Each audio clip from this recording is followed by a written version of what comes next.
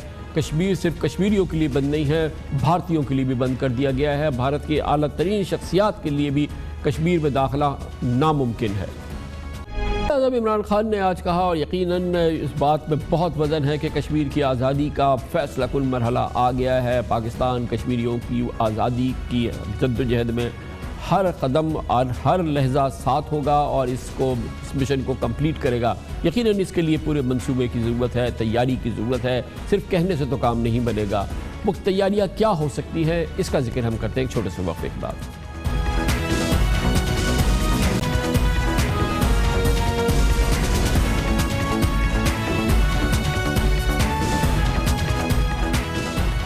ہر پاکستانی میں یہ جذبہ آج پہلے سے کہیں زیادہ جاگ رہا ہے کہ کشمیر کی آزادی کا وقت آ گیا ہے. ہمیں کشمیر کو آزاد کرانا ہے. کشمیریوں کو ان کی جدوجہد میں جس کا مقصد ان کو مکمل طور پہ بھارتی تسلط سے آزادی دلانا ہو، اس میں ہم ہر صورت میں ان کے ساتھ شریک ہوں گے. انہی جذبات کی، ہر پاکستانی کے جذبات کی ترجمانی آج وزیر اعظم عمران خان نے کی، جب انہوں نے کہا کہ انہیں اس بات کا یقین ہے کہ کشمیر کی آزادی کا وقت آ گیا ہے اور اس کے لیے وہ، ان کی حکومت اور پورا پاکستان کشمیریوں کے ساتھ کھڑا ہوگا. یقیناً پاکستان کو کشمیریوں کی آزادی تک ساتھ دینا ہے، ان کے ساتھ کھڑا ہونا ہے، مگر آپ اس بات سے انکار نہیں کریں گے کہ اس کے لیے ایک مضبوط گیم پلان کی ضرورت ہے، ایک حکمت عملی ترتیب دینے کی ضرورت ہے. صرف الفاظ سے تو کام بنے گا نہیں، اور ایک ٹھوس پلان ہمارے سامنے ہوگا تو یقیناً یہ بہت اہم مسئلہ ہماری اب تک کی پاکستان کی تاریخ کا، آنے والی تاریخ کا بھی یہ سب سے بڑا مسئلہ حل ہونے جا رہا ہے. مگر اس کے لیے ہمیں تیاری تو بہرحال کرنی ہوگی.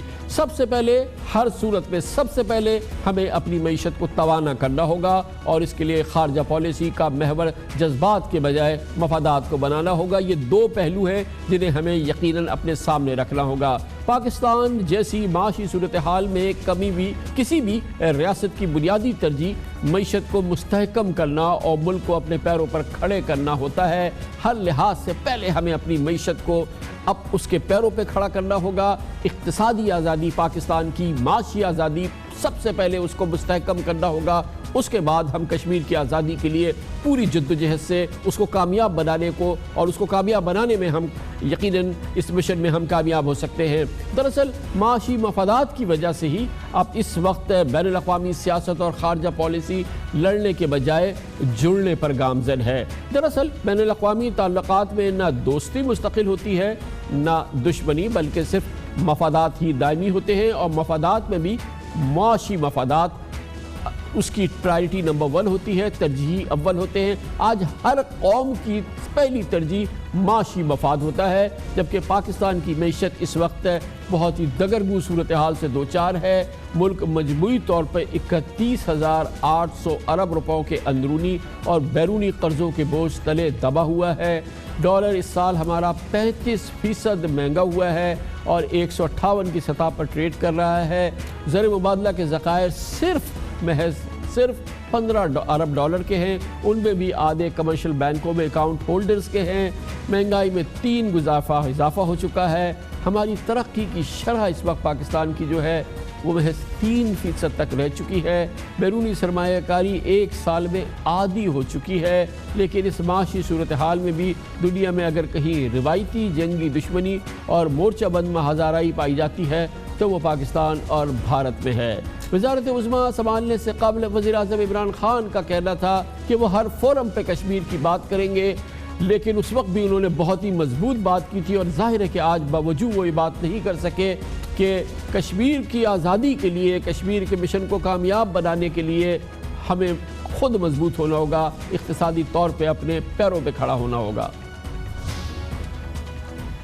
ہم انشاءاللہ ہر فورم پہ کشمیر کی بات کریں گے، لیکن پہلے اپنے ملک کو مضبوط کریں گے تاکہ ہماری آواز کا اثر ہو۔ بھیک مانگنے والے اور قرضے پہ رہنے والوں کی کوئی عزت نہیں کرتا۔ ترکی آج ایک بڑا نام اس لیے ہے، کوئی قرضہ نہیں ہے ان کے اوپر، بلکہ وہ لوگوں کو قرضے دیتے ہیں، وہ کسی سے بھیک نہیں مانگتے۔ اس لیے ترکی کے پرائم منسٹر کی آواز ہے دنیا میں، ہماری آواز کیوں نہیں ہے؟ 100% صحیح کہہ رہے تھے عمران خان۔ یہ بھارت کے ساتھ دنیا کے معاشی مفادات ہی ہیں کہ مقبوضہ کشمیر کی صورتحال پر اس وقت اقوام عالم خاموش ہیں۔ دنیا بھر نے محض روایتی اور رسمی تحفظات کا اظہار کیا ہے۔ صرف چین نے بھارت کی جانب سے جموں و کشمیر کی خاص طور پر لداخ کی حیثیت تبدیل کرنے کو مسترد کیا ہے، جبکہ ایران کی پارلیمنٹ نے کشمیری مسلمانوں کے حق میں اور بھارتی مظالم کے خلاف قرارداد منظور کی ہے۔ دیٹس اٹ، یہ ہے عالمی رسپانس۔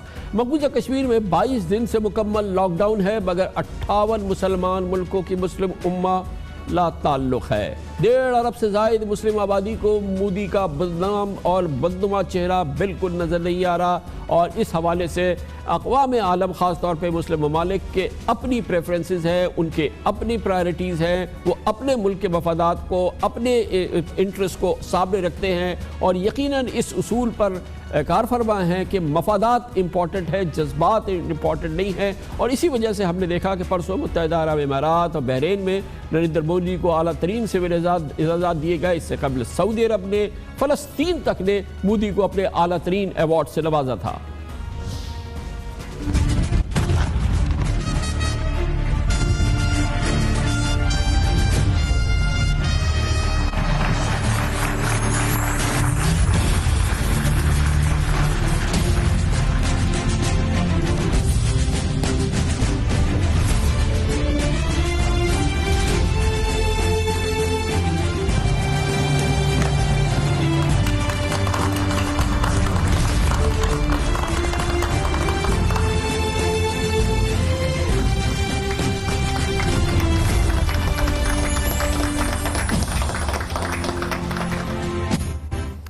آپ شاید یہ جانتے ہو کہ سر جنگ کے حریف امریکہ اور روس کے علاوہ اب چین سے بھی بھارت کے بہترین خارجہ تعلقات ہیں۔ سعودی ولی عہد محمد بن سلمان ہو یا متحدہ عرب امارات کے ولی عہد محمد بن زائد ال نہیان یا پھر ایران کے صدر حسن روحانی، سب ایک دوسرے کے مخالف ہو سکتے ہیں، ایران کے مخالف ہو سکتے ہیں سعودی عرب اور متحدہ عرب امارات، مگر سب نریندر مودی کے جگری دوست بنے ہوئے ہیں۔ ایران میں چابہار پورٹ کا آپریشنل کنٹرول بھارت کے پاس ہے، تو سعودی عرب اس وقت بھارت کا چوتھا سب سے بڑا کاروباری پارٹنر ہے۔ اسی پوری صورتحال میں یہ بہت ہی دلچسپ صورتحال خبر سامنے آئی تھی کوئی 10-12 دن پہلے، جب بھارت کے سب سے بڑے بزنس گروپ ریلائنس گروپ کے مکیش امبانی نے اپنے 20% شیئرز، اپنی ریلائنس پیٹرو انڈسٹریز کے 20% شیئر $15 ارب میں سعودی عرب کی سرکاری اور ریاستی کمپنی ارامکو کے حوالے کر دیے تھے، ارامکو کو بیچ دیے تھے۔ بھارت کی کسی بھی پرائیویٹ کمپنی میں یہ دنیا کی سب سے بڑی سرمایہ کاری تھی جو سعودی عرب سے سامنے آئی، جو پاکستان کے مجموعی زر مبادلہ کے ذخائر کے برابر ہے۔ صرف وہ سرمایہ کاری جو ارامکو نے 15% شیئرز لیے ریلائنس کے۔ I am now delighted to make an announcement about the biggest foreign investment in the history of Reliance. It is also amongst the largest foreign investments ever in India. Saudi Aramco and Reliance have agreed to form a long-term partnership. Saudi Aramco will invest in Reliance at an enterprise value of $75 billion. I am grateful to our visionary leaders, our own Honorable Prime Minister Shri Narendra Modi and His Royal Highness Crown Prince Mohammed bin Salman Al Saud, who have laid the foundation for strategic cooperation between India